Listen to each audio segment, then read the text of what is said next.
utilisateurs. Et l'objectif de ces évolutions est de vous apporter un meilleur confort dans l'utilisation de votre produit. Alors la première demande, elle a trait à la personnalisation de l'affichage de l'interface utilisateur. Chaque utilisateur est unique, chaque utilisateur a un écran plus ou moins grand et des besoins qui lui sont propres. Et pour ça, Cleos permet d'adapter le dimensionnement de l'écran. Ça, je peux vous montrer. Je vais être dans ma configuration, ici en haut à droite, et je vais aller sur le menu tout à droite, qui s'appelle Interface. Une menu Interface, je vais pouvoir choisir la hauteur et l'espacement dans les listes de l'application. Par défaut, je suis en mode normal, vous voyez ici qui est présélectionné. Et je peux choisir d'avoir un affichage large ou étroit, ou de rester en mode normal. Alors ça va adapter toutes les listes de l'application. Pour vous expliquer quels sont les impacts, me voici ici sur la liste des dossiers, liste standard. Et en modifiant l'affichage, depuis Interface, je vais pouvoir, par exemple, élargir, en me mettant en mode large et en enregistrant. Je vais pouvoir élargir les affichages pour grossir les espacements des lignes que vous voyez ici à l'écran. Par exemple, si je n'ai pas une très bonne vue ou si j'ai un tout petit écran, je choisirai un affichage large. Si en revanche, je dois traiter beaucoup d'informations à l'écran, je vais choisir un mode étroit, comme ceci. Et dans ce cas-là, toutes les listes de l'application seront compressées pour afficher le maximum d'informations à l'écran. Voilà, donc c'est disponible pour toutes les listes de l'application. Donc là, je vous présente l'affichage de la liste des dossiers. Ce sera la même chose dans l'affichage de la liste des contacts, également, et surtout dans l'affichage de la liste finance. Voilà, donc là, j'ai pas beaucoup d'éléments. Si j'affiche toutes les années fiscales, vous voyez ici, j'afficherai énormément de factures à l'écran, ou alors énormément de feuilles de temps. Si je dois faire de la révision en masse, ça me permet d'avoir un aperçu un peu plus global. Voilà, donc ça, ce que je vais présenter, c'est vraiment pour personnaliser votre session. Ça n'impacte pas les autres utilisateurs du cabinet, ça n'impacte que votre session Cleos, et vous pouvez à tout moment changer et revenir sur un affichage normal, un affichage standard de Cleos. Voilà, donc ça c'est une évolution qu'on voulait vous présenter, ça nous a été remonté par des cabinets qui avaient soit des très grands écrans, soit des très petits écrans. Donc à vous de choisir et de personnaliser l'affichage de votre Cleos. Je vais passer sur une autre nouveauté de cette version, en rentrant dans la liste des dossiers, dans un dossier, et dans l'onglet documents. Et on a ajouté donc sur la partie droite un nouveau composant de prévisualisation d'affichage des documents. Je vais sélectionner ici un document, ici c'est un fichier Word, et on a changé ici le composant qui a avant affiché sous format timbre-poste les prévisualisations, et désormais on va utiliser l'intégralité du panneau de droite que je vais pouvoir étirer et agrandir au besoin afin de personnaliser l'affichage et donc d'avoir une meilleure visibilité de mes documents. Quand je positionne ma souris en bas, je peux défiler les pages en prévisualisation, ce qui me permet de lire le contenu, et je vais pouvoir, avec le bouton de zoom ici présent, bouton plus, pouvoir zoomer autant que nécessaire sur le contenu de mon texte pour pouvoir le lire. Ça permet typiquement de savoir si on est bien dans le bon document ou dans la bonne version du document avant de l'ouvrir. Pour revenir à l'affichage initial, j'ai ici le petit symbole qui me permet de revenir à l'affichage standard du document. On a ajouté une autre possibilité depuis ce nouveau composant de prévisualisation, où ça a permis d'ajouter du copier. Ici, je vais sélectionner une partie de mon texte avec ma souris, et j'ai une petite icône qui va venir apparaître en surimpression et qui me propose de copier le contenu. Et donc si je clique sur copier, ce sera l'équivalent d'un CTRL-C, et je pourrais par la suite, par exemple si je crée un mémo, je pourrais copier dans un autre document, ou dans une note, ou dans un mail, le contenu du texte que je viens de copier. Voilà. Ça peut vous servir quand vous ne voulez pas ouvrir un document, vous voulez juste faire un copier-coller rapide, ça vous permet de le faire directement. Alors je vais revenir sur les fonctions, parce qu'il y en a plusieurs. On a également, depuis ce nouveau composant, je vous ai dit, la possibilité de naviguer dans les pages, on a également la possibilité, depuis la petite loupe, d'effectuer des recherches. Depuis la prévisualisation, par exemple, si je tape ici, voilà, je cherche un mot en particulier, il va aller me chercher dans le texte de mon document prévisu tous les endroits dans le texte où est présent le mot recherché. Et en cliquant dessus, automatiquement, ça me redirigera dans mon document prévisu vers l'endroit concerné. Vous voyez ici, il est surligné en orange, le mot version. Ça me permet automatiquement de naviguer. Sachez que vos préférences d'affichage, que ce soit le zoom ou l'élargissement du panneau, seront conservées sur chaque document et dans chaque dossier. Donc, en naviguant dans l'interface, Cleos va stocker et se souvenir de vos préférences d'affichage. Pareil, quand vous allez vous déconnecter, reconnecter à votre session, Cleos se souviendra de vos préférences, donc ça vous évitera à chaque fois de devoir re-régler votre prévisu. Tout en haut, oui, Rebecca. Oui, j'allais dire, on a des questions de la part des Bien sûr, participants. bien sûr. Alors, on a une question. Est-il possible de revenir à l'ancienne présentation, notamment avoir un aperçu du document en pleine page comme avant?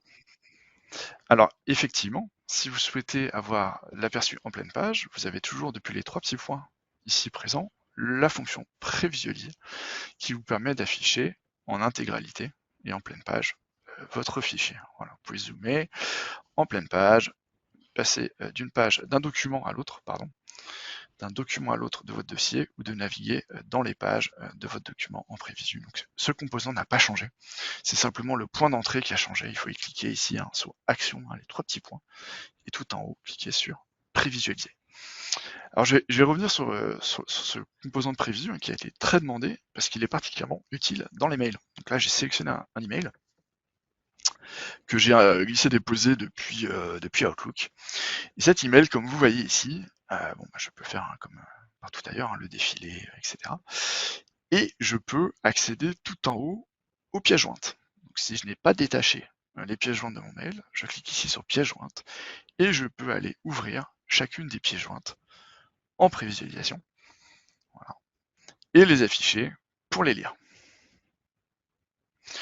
Vous avez également accès en haut à d'autres fonctions, versions, si votre document contient des versions, et le détail, voilà. Ici mon mail, je l'ai reçu en date du 25 avril à 15h57 de la part de Juréa Sandrine. Il pèse tant et se trouve dans le répertoire de mon dossier, qui est le répertoire email. Ce qui permet facilement de retrouver des infos. Voilà. Donc ce composant, je vous ai présenté toutes ces nouveautés. Il a été demandé par beaucoup d'utilisateurs qui avaient beaucoup de mal à visualiser et à identifier le document dont il s'agissait quand ils avaient des listes avec beaucoup de fichiers. On espère que ce nouveau composant va vous apporter satisfaction. Sachez qu'on va continuer de le faire évoluer dans les prochaines versions pour permettre un élargissement encore plus grand. Voilà, sur la partie droite, et on va surtout permettre depuis la partie gauche de pouvoir replier véritablement, hop là, comme ceci, la liste des répertoires, mais surtout de pouvoir l'adapter. Vous voyez, toute cette zone ici perdue, vous pouvez l'adapter, le replier de la même façon sur la gauche pour limiter l'espace utilisé par la liste des répertoires de documents. Voilà. Donc ça arrivera avant l'été dans une future version. Donc ça, On a une autre c'est vraiment une petite... évolution. Oh, Oui, pardon. bien sûr. Non, vas-y, je t'en prie. Non, je lisais, on avait aussi une question que je n'avais pas vue. Le mode de copie en prévisualisation fonctionne-t-il sur les documents au format PDF? Bon, on va essayer tout de suite. Je vais entrer ici dans un fichier PDF et je vais surligner du texte. Et quand je surligne, je vais pouvoir copier le contenu. Donc ça fonctionne également sur les fichiers au format PDF. Voilà. On peut également prévisualiser, je vous ai parlé de Word tout à l'heure, un PDF, les mails, les fichiers Excel. Tous les formats sont acceptés, les PowerPoint, si vous utilisez également du PowerPoint. Voilà, tout va s'afficher. Vous voyez au début, il y a une petite roue de chargement, c'est la première fois que vous utilisez la prévisualisation, ça va charger un petit peu, et puis les informations seront stockées pour les futures utilisations. Et logiquement, la prochaine fois que vous allez prévisualiser le même fichier, ça ira beaucoup plus vite. Voilà, ça dépend aussi de la bande passante de votre connexion Internet. Voilà pour cette première évolution majeure de la version. Et je vais passer la main à Rebecca pour vous présenter la suite des nouveautés. Je te désigne comme présentateur. Alors, hop, super. Et maintenant, je je peux partager mon écran.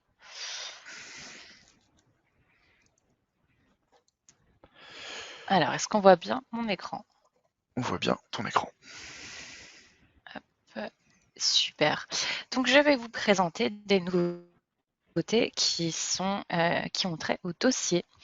Alors, pardon, je suis encore dans les améliorations d'ergonomie. Pardon, je vais aller un petit peu vite. Une des nouveautés, c'est que lorsque vous créez un document et que vous avez des actions, des champs à remplir, si on requiert des actions de votre part, le curseur se retrouvera directement dans le champ. Donc, vous n'aurez pas à cliquer dans le champ pour pouvoir commencer à taper dedans. Donc, si je sélectionne un document et que je clique sur Créer document, vous verrez ici que mon curseur s'est directement placé dans le champ et je n'ai pas à recliquer dedans pour ensuite le remplir. Ça, Voilà, c'est c'est une petite particulièrement utile, hein. amélioration. Ça, c'est particulièrement utile quand vous fusionnez des documents où il y a beaucoup de fenêtres de questions. Ça vous évite de systématiquement devoir recliquer dans le champ pour y répondre. C'est vraiment de l'ergonomie. Exactement. Donc, c'est vraiment un confort d'utilisation qui vous fait gagner un peu de temps. Alors, pendant que je suis là, je vais pouvoir en profiter pour vous présenter une autre amélioration ergonomique. Et c'est que nous avons amélioré les listes de suggestions, notamment au niveau d'ajout du membre de cabinet de façon contextuelle depuis les dossiers. Donc, lorsque vous devez assigner un responsable, par exemple, à un document, comme c'est le cas ici, désormais, Cléos vous proposera en priorité les personnes qui ont un rôle dans le dossier et non pas la liste complète des membres du cabinet. Donc, si vous êtes en dehors d'un dossier, vous aurez la liste complète du cabinet. Donc, si par exemple je suis dans la section documents, dans la section générale des documents et que je crée un document, j'aurai la liste complète. Mais lorsque je suis dans un dossier et que j'effectue des actions donc dans un dossier où il y a des personnes, des membres du cabinet qui ont un rôle, ces personnes-là seront proposées en priorité. Ça vous évite de devoir faire la liste entière des membres du cabinet, surtout lorsque vous avez un nombre relativement grand d'utilisateurs. Et ça vous permet vraiment de gagner du temps à ce niveau-là. Voilà, je ne sais pas Guillaume s'il y a des questions, je ne vois plus le module Non, de chat. il n'y a pas de question, mais là tu l'as montré pour le document, mais c'est également possible depuis Bien sûr, d'autres points donc d'entrée. c'est par exemple possible depuis les tâches et échéances. Si je crée une tâche, donc je suis l'utilisateur, donc je suis la personne qui est proposée en priorité, mais ici on retrouve donc les autres membres du cabinet qui ont un rôle dans le dossier. Donc c'est également le cas au niveau de la création euh, de, de rendez-vous, d'audience dans l'agenda, feuille de temps, etc. Donc c'est vraiment tout ce qui est contextuel depuis les dossiers.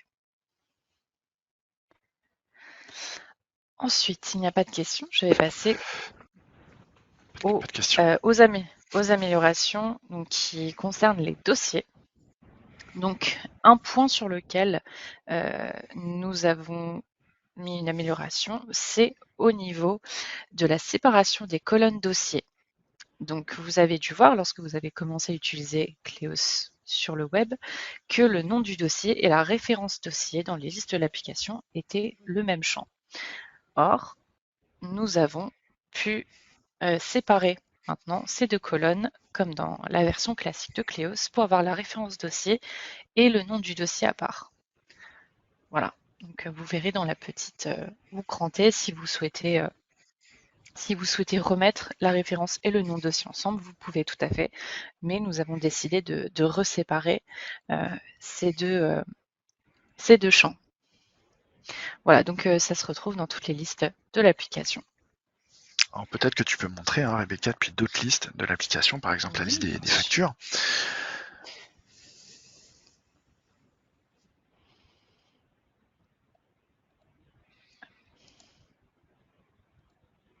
Hop, donc ici, ce sera pareil, référence dossier, nom du dossier. Et si je vais dans les contacts, excusez-moi, pas dans les contacts. Voilà, donc finance, feuille de temps, etc. Donc juste Rebecca, si tu peux revenir s'il te plaît par exemple sur la liste des feuilles de temps, juste pour bien remontrer comment est-ce qu'on faisait. Donc par défaut, hein, avec la mise à jour, vous gardez les deux colonnes en une seule. Et si vous souhaitez les séparer, il faut aller sur la petite roue crantée en bas à droite. Alors peut-être pas aller trop vite, Rebecca, la petite roue qui ressemble à un engrenage. Et ici, vous avez donc toutes les colonnes disponibles dans votre tableau. Et vous pouvez activer, désactiver des colonnes selon votre besoin. Et donc là, Rebecca a caché référence non dossier et a affiché référence dossier non dossier. Donc ça, c'est libre à chaque utilisateur d'activer ou pas nom dossier, référence dossier en tant que deux colonnes séparées. Et sachez que votre choix utilisateur n'impactera pas les autres utilisateurs du cabinet. C'est juste pour votre compte utilisateur. Donc n'hésitez pas à personnaliser l'affichage ou à déplacer les colonnes pour les afficher vraiment dans l'ordre qui vous convient. Ça, c'est une demande qui venait vraiment de la part des utilisateurs qui n'appréciaient pas du tout, pour certains d'entre vous, le fait qu'on ait mélangé l'information dans une seule colonne, parce que certains cabinets, par exemple, voulaient pouvoir, et ça tu peux peut-être le montrer, trier sur la colonne nom de dossier pour afficher les noms de dossiers, par exemple, par ordre alphabétique. Voilà, donc ce tri par ordre alphabétique ne fonctionnait plus, forcément. Exactement. Donc s'il n'y a pas de questions, je vais passer à la suite. Donc une autre amélioration par rapport au dossier, c'est l'amélioration de la visibilité des dossiers liés. Donc pour rappel, les dossiers liés sont donc des dossiers que vous pouvez créer à partir d'un dossier ou lier deux dossiers complètement distincts. C'est utile par exemple si vous souhaitez faire des dossiers différents pour des niveaux de procédures différentes ou si vous avez des dossiers qui sont liés pour d'autres raisons, le même client ou si par exemple vous êtes en droit immobilier, que vous êtes en gestion de copro, les différents immeubles, ce genre de questions. Donc vous trouverez ici les dossiers liés. Alors déjà, Rebecca, juste pour montrer, hein, entre parenthèses, vous voyez ici le chiffre 4 qui vous indique qu'il y a 4 dossiers liés ensemble. Exactement. Exactement. Et donc ici, nous avons lié ensemble 5 dossiers et vous avez dû voir une petite icône sur un des dossiers. Donc ça veut dire que c'est le dossier facturant ou le dossier porteur, selon les termes que vous préférez. Et donc c'est le dossier qui a été désigné comme le dossier dans lequel on va réellement facturer quand on facture ce groupe de dossiers.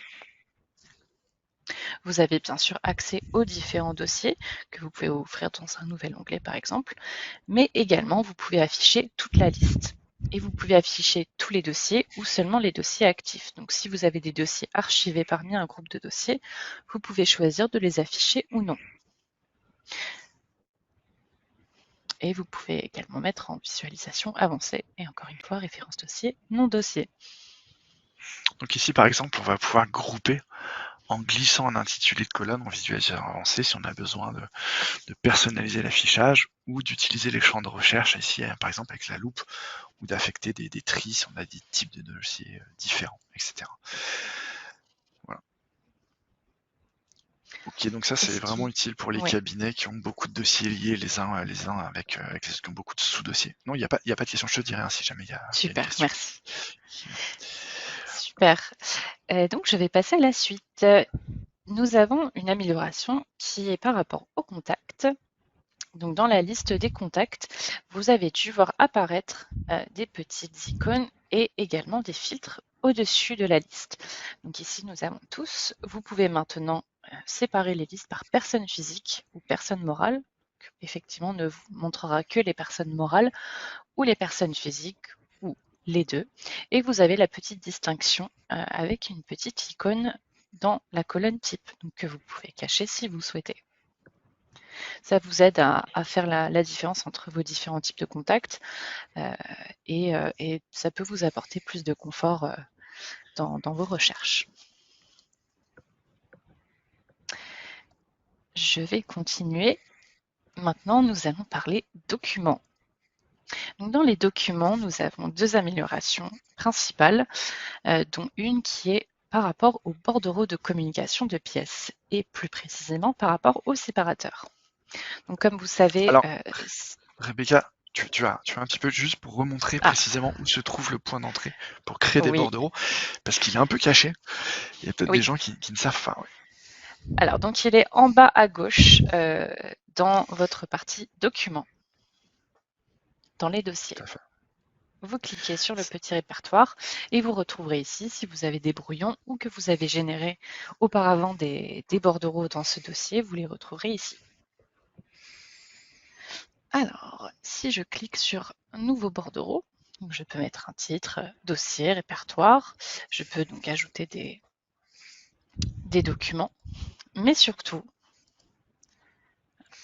Est-ce que tu peux vraiment créer le bordereau avec le titre, enfin tout faire dans l'ordre pour montrer pour les gens qui ne connaissent pas cette fonction? bien sûr, donc je peux ajouter des fichiers depuis Cléos ou depuis mon poste en local. Donc par exemple, je vais utiliser le fichier qui m'a été proposé. Et voilà, donc j'ai plusieurs types de documents que je peux ajouter. Alors là, c'est les documents que tu ajoutes qui sont présents dans le dossier dans lequel tu te situes. C'est ça. Mais tu pourrais aussi, par exemple, en haut, choisir d'importer des documents qui sont présents dans un autre dossier, Cléos. Voilà, donc on propose déjà les dossiers liés, ce qui est pas mal. Exactement. Et voilà, tu peux sélectionner effectivement plusieurs fichiers. Alors, certains types de fichiers ne peuvent pas être sélectionnés, comme par exemple les PowerPoint ou les emails. Hop, je fais ajouter documents et donc ici, vous avez la liste numérotée des différents fichiers. Et donc, vous pouvez générer un PDF par Alors pièce. attends, ce qu'il faut montrer, c'est qu'on peut aussi renommer le fichier. Là, on voit oui, bien sûr. on peut renommer les fichiers et on peut changer l'ordre des fichiers tels qu'ils se retrouveront dans le bordereau par la suite, en glissant, déposant, comme tu le fais. Voilà. Le nom du fichier depuis la petite icône, hein, ce qui permet de choisir l'ordre des pages. Voilà. Et transmettre en tant que, tu peux effectivement renommer depuis la colonne transmettre en tant que. Exactement. Là, on peut l'appeler pièce numéro 1, pièce numéro 2. Exactement. Puis aussi besoin, vous pouvez tout à fait supprimer des fichiers. Ensuite, vous pourriez générer un PDF par pièce et dans ce cas, vous pouvez choisir le séparateur. Donc aucun séparateur, donc entre le mot pièce et ensuite le nom de votre pièce, vous pourrez choisir de n'avoir aucun séparateur, d'avoir un point, d'avoir un underscore ou d'avoir un tiret. Est-ce qu'on voit encore mon écran? Oui, on le voit bien. D'accord, parce que moi je ne vois plus mon écran. C'est bon. J'ai eu un petit souci technique, mais tant mieux que ça ne vous ait pas impacté. Comme vous savez, certains tribunaux n'acceptent pas un tiret dans les noms de pièces. Et donc, vous pouvez choisir de n'avoir aucun séparateur. Tout à fait. Voilà. Tu peux aller ensuite sur rajouter le tampon. Voilà. Première page sur toutes les pages. Vous pouvez choisir le nom de votre cabinet. Hop. Voilà. Et vous avez un petit aperçu. Ah oui, si je ne sais plus écrire mon nom, c'est dommage. Hop. Je peux revenir sur mon brouillon. Voici, et je peux créer mon bordereau.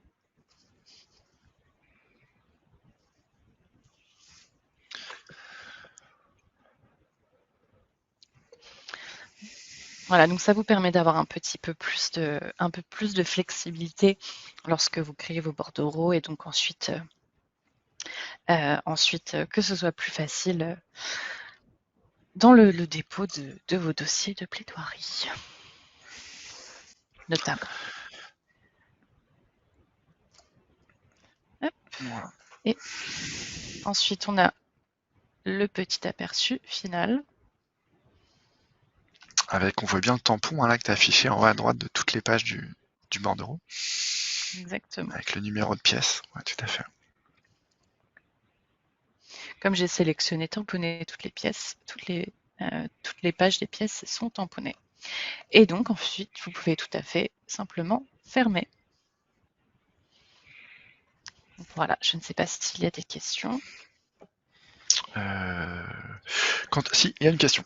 J'ai une question qui vient d'une participante. Quand on a un ordre déjà prédéfini, le choix jusqu'à présent n'est pas possible. quand on a un ordre déjà prédéfini, le choix, si le choix, si le choix c'est l'ordonnancement des pièces de pouvoir remonter un document plutôt qu'un autre, on peut le faire en choisissant la pièce comme Vika l'a montré, ou sinon à droite il y a les boutons remonter et descendre qui permet de remonter ou de redescendre un fichier. Par contre, effectivement, si on a déjà généré le bordereau en PDF, ce n'est plus possible depuis. Exactement. S'il n'y a pas d'autres questions, je vais passer à la suite. Donc, une autre amélioration au niveau des documents, c'est les catégories de documents. Donc, si je crée un document, hop, par exemple, dans la partie plus d'options, je vais pouvoir mettre des catégories de documents. Ici, donc j'ai toutes mes catégories de documents et ça vous permet notamment de si vous cherchez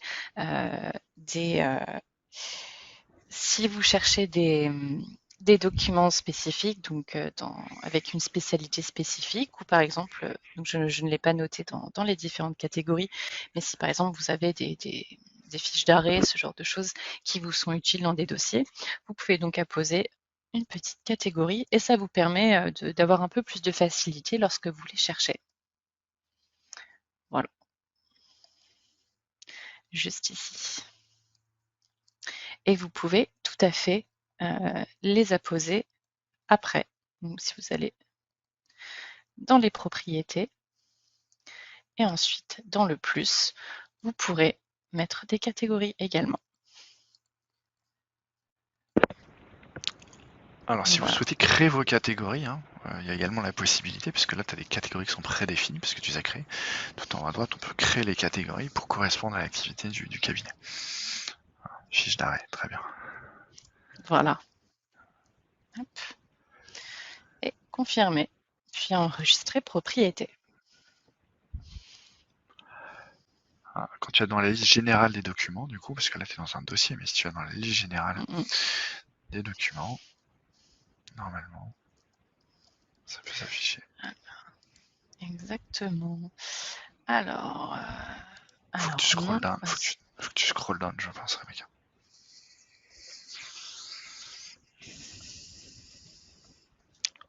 Non, scroll down dans la liste des colonnes. Ah oui, bien sûr. Catégorie. Oui. Ben, je me suis fait avoir.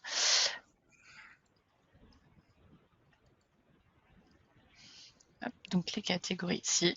Et je vais avoir ensuite la liste s'il y en a plusieurs et que ça ne rentre pas dans la colonne. Hop. Eh bien. Et tu peux faire une recherche, donc, tu peux faire une recherche du coup par catégorie. Ça, exactement. Exactement. Catégorie. Donc là, Rebecca est passée en mode recherche avancée, que vous trouvez à côté du petit filtre. Et là, on peut aller afficher tous les documents qui correspondent à une catégorie en particulier. Par exemple, pour aller chercher que ces fiches d'arrêt. Voilà. Donc ça vous permet de vraiment structurer vos futures recherches de documents et de personnaliser vos recherches. Exactement. Et vous retrouverez également cette information dans le petit panneau de droite. Tout en bas, effectivement, dans détail, catégorie, avec les 4 typologies de catégories que tu as ajoutées. Peut-être que tu pourrais montrer d'ailleurs sur une recherche avancée de documents comment on enregistre la recherche pour la réutiliser par la suite. Bien sûr. Donc si par exemple je veux avoir ces deux catégories, je peux cliquer sur enregistrer recherche et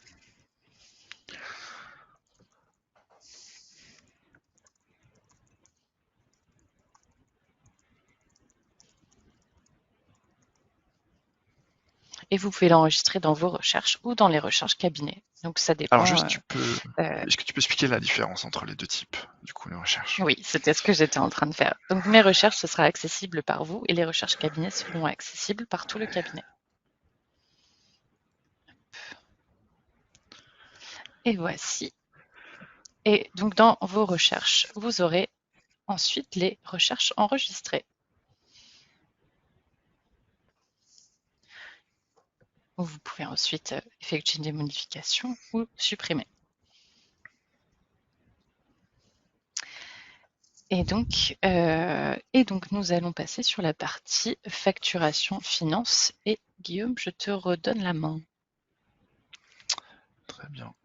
Alors, hop là.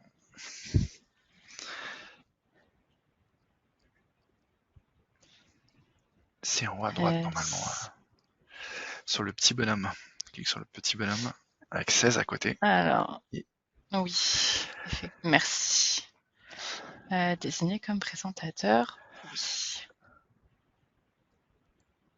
Alors, je ne vois pas encore la proposition de partage.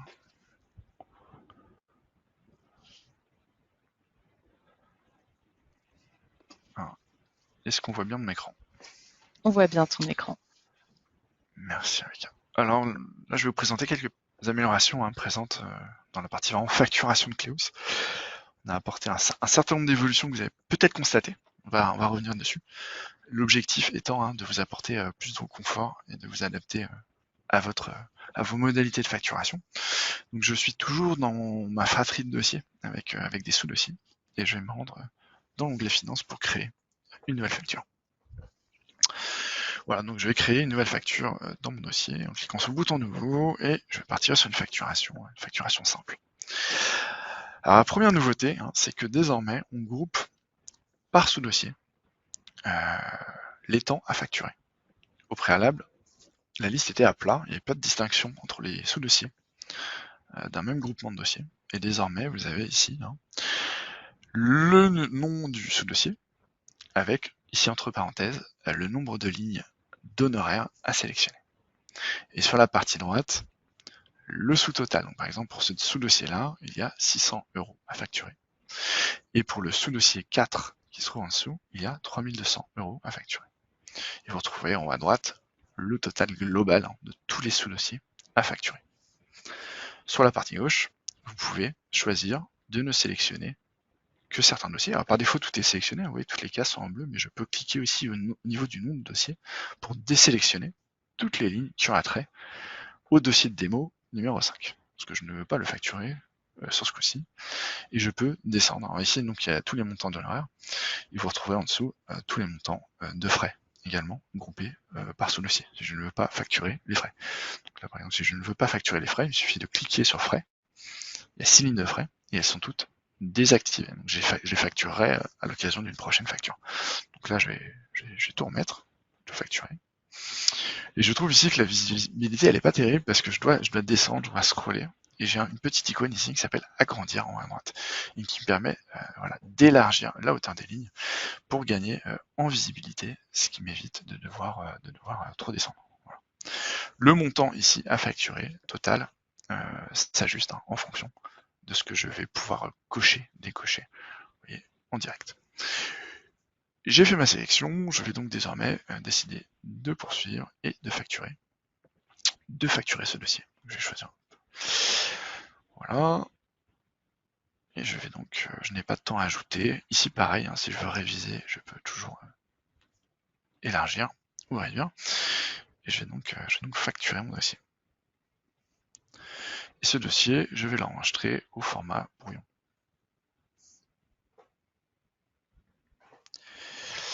Me voici donc dans ma facture au statut brouillon. Autre nouveauté, quand je rentre dans ma facture, j'ai désormais accès. Ah ouais, tu vois, je ne l'ai pas activé ici, Mika, je sais pas pourquoi ça dit pas. Oui, je ne sais pas. L'onglet. Est-ce que sur une facture, tu l'as de ton côté, que je puisse montrer? Alors, je vérifie.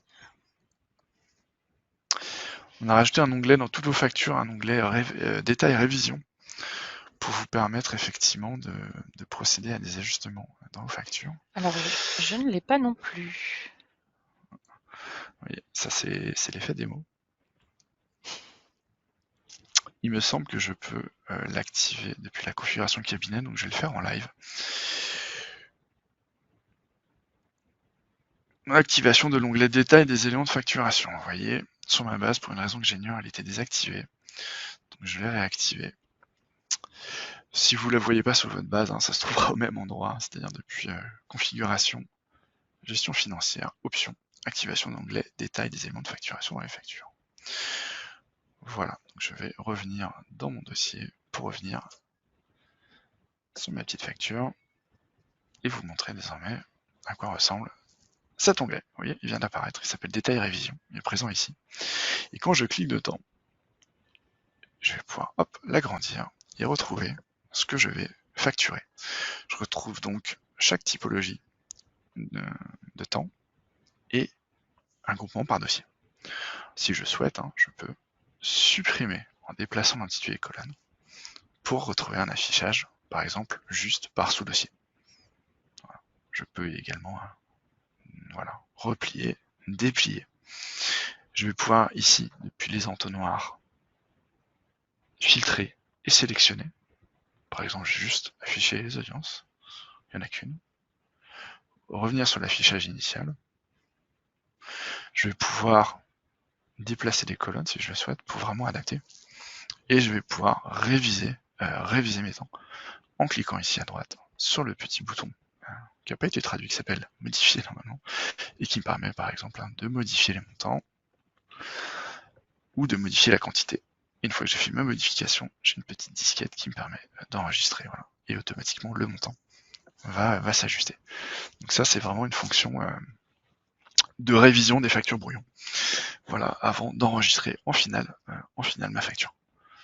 Donc je vais l'enregistrer, j'enregistre en finale, je ne vais pas générer le document Word, je vais juste enregistrer ma facture. Donc là, je vous ai montré donc la révision, voilà, elle est finalisée.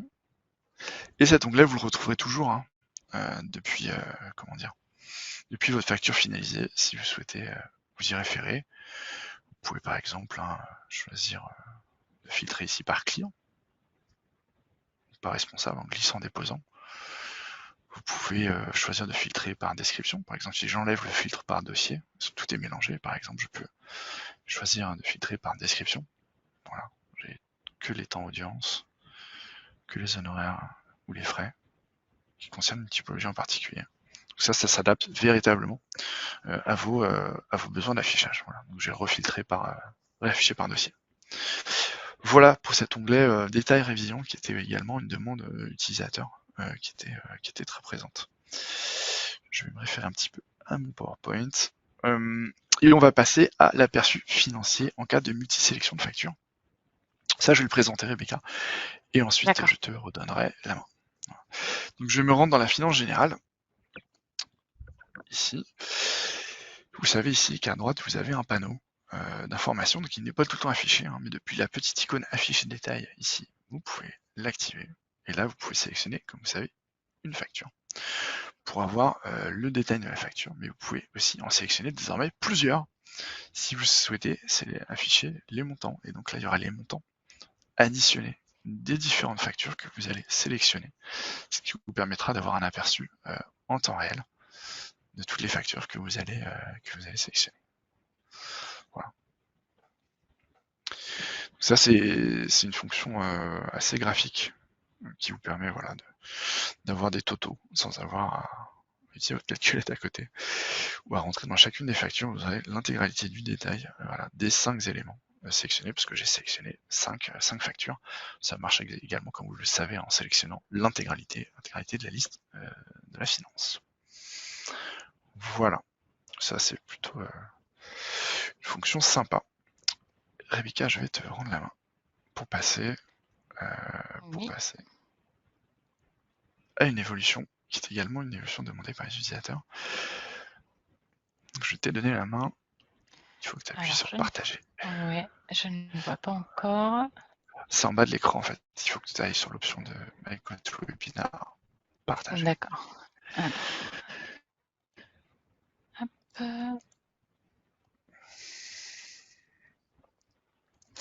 Alors, je vois. Enfin, oui, c'est bon. Alors, est-ce qu'on voit? Super. Donc, ce que je vais vous présenter, vous avez vu que je suis donc dans la liste des factures, je vais vous présenter l'ajout de la suppression des relances. Donc, comme vous savez, vous pouvez faire des relances dans Cleos et vous pouvez désormais également les supprimer lorsque vous avez relancé, par exemple, par accident des factures ou que vous vous êtes rendu compte après qu'il n'y avait pas besoin de les relancer. Donc, je vous remonte le processus. Donc, ici, par exemple, je choisis 2 factures qui sont en statut impayé. Ici, j'ai une petite option relance de facture et je peux faire une nouvelle relance.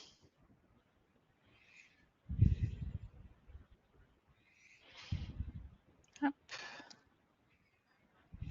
Voilà, donc vous avez votre petit document de relance que vous pouvez Alors, tu as un peu vite, revérifier. Rebecca, juste montrer effectivement que tu as 2 lignes dans le document automatiquement généré avec les factures correspondant, avec le sous-total Oui. aux deux factures concernées. Ok. Voilà, donc vous pouvez avoir le petit détail juste ici pour avoir les numéros de facture. Vous pouvez vérifier l'email. Hop, et vous pouvez fermer, imprimer ou envoyer. Ou sinon, modifier l'email et envoyer. Donc par exemple, ici, il y en a une qui n'a pas voulu. Alors, ensuite, ici, donc ça c'est un des documents où j'ai pu créer une relance. Juste pour expliquer, donc là, tu as créé une relance que tu as envoyée, hein, c'est ça, par email automatiquement. Exactement, exactement. Il y a eu un petit souci, mais l'autre s'est parfaitement envoyé. Donc si vous cliquez sur le menu en 3 points, vous avez donc relance de facture. Vous pouvez la visualiser, vous pouvez la renvoyer, mais vous pouvez également la supprimer. Juste ici. Donc ici, vous avez les 2 factures donc, dont j'ai pu générer le document. Donc l'envoi et la génération du document est tout de même séparé.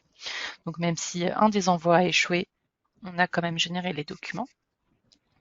Et comme ça, vous pouvez vérifier que vous avez bien sélectionné les bonnes factures. Et vous cliquez sur supprimer. Donc ça ne supprime pas la facture, seulement la relance. Voilà. Et puis ensuite, si vous effectuez plusieurs relances, vous avez des petites alertes qui sont juste ici, par exemple. Donc les 2 factures qui n'ont du coup plus été relancées seront incluses lors des prochaines relances pour une relance future. Qu'elles reprendront le Exactement. degré de relance précédent et elles passeront sur un degré de relance supérieur quand elles seront relancées dans les prochains jours. Ok. Exactement. Donc je passe à la suite et pour cela, je vais faire un petit tour sur le PowerPoint que nous avons.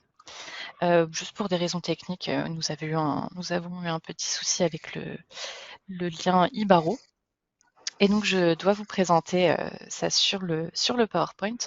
Mais vous avez désormais un bouton de déconnexion pour votre session RPVA. Donc, c'est intéressant notamment pour, par exemple, les assistants ou assistantes juridiques qui doivent effectuer plusieurs actions avec des clés RPVA différentes.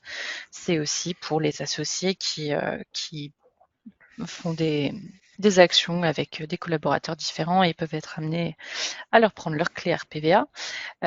Ça vous donne également cette assurance de vous être correctement déconnecté, en plus de vous faciliter la tâche si vous devez connecter une autre clé RPVA une clé RPVA après une autre. Et voilà, donc comme ça, ça vous fait un petit bouton de déconnexion qui sera donc à droite du nom de votre clé.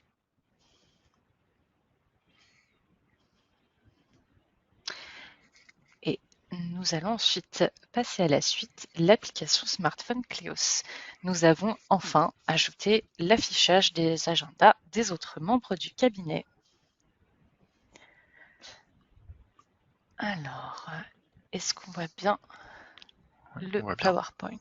Super. Donc cette mise à jour, c'est une mise à jour que vous nous avez demandé de façon quasi unanime et que nous avons enfin pu vous apporter. Donc précédemment, avant cette mise à jour, vous ne pouviez que consulter votre propre agenda sur l'application. Désormais, vous pouvez consulter l'agenda d'autres membres du cabinet, mais également les agendas de groupe. Donc si par exemple vous avez un agenda de cabinet qui regroupe plusieurs personnes, vous pouvez tout à fait le consulter. Ça vous permet d'avoir une visibilité sur les agendas des autres membres du cabinet et d'être informé même à distance du cabinet. Donc là, ce qu'on affiche avec un encadré rouge où il y a mon nom, prénom, c'est juste pour expliquer qu'en cliquant ici, depuis votre smartphone, vous aurez une liste déroulante qui vous proposera de sélectionner l'agenda de groupe ou l'agenda de la personne qui vous intéresse, mais également de créer des rendez-vous pour cette personne, pour ce groupe de personnes. Donc, comme vous disait Rebecca, quand vous êtes en mobilité, quand vous n'êtes pas présent au cabinet, ça vous permet de consulter des informations importantes ou de créer des infos ou de créer de l'action pour les gens qui sont restés au cabinet. Voilà, donc cette application, juste pour faire un petit laïus un peu commercial, elle est incluse dans votre abonnement. On recommande vraiment à tout le monde de la télécharger et l'utiliser. C'est un très bon complément à l'application PC Mac. Voilà, donc n'hésitez vraiment pas à vous rendre sur les stores Android ou iOS pour les télécharger en tapant le mot-clé aussi. Voilà. À l'avenir, on va continuer à faire évoluer cette application au fur et à mesure de vos retours. Actuellement, on a plusieurs milliers d'avocats en France qui l'ont téléchargé et qui l'utilisent. Donc n'hésitez surtout pas, si ce n'est pas déjà le cas, à le faire. Voilà. On est bientôt à la fin de cette présentation. On va vous donner un peu de visibilité sur ce qui va arriver. Voilà.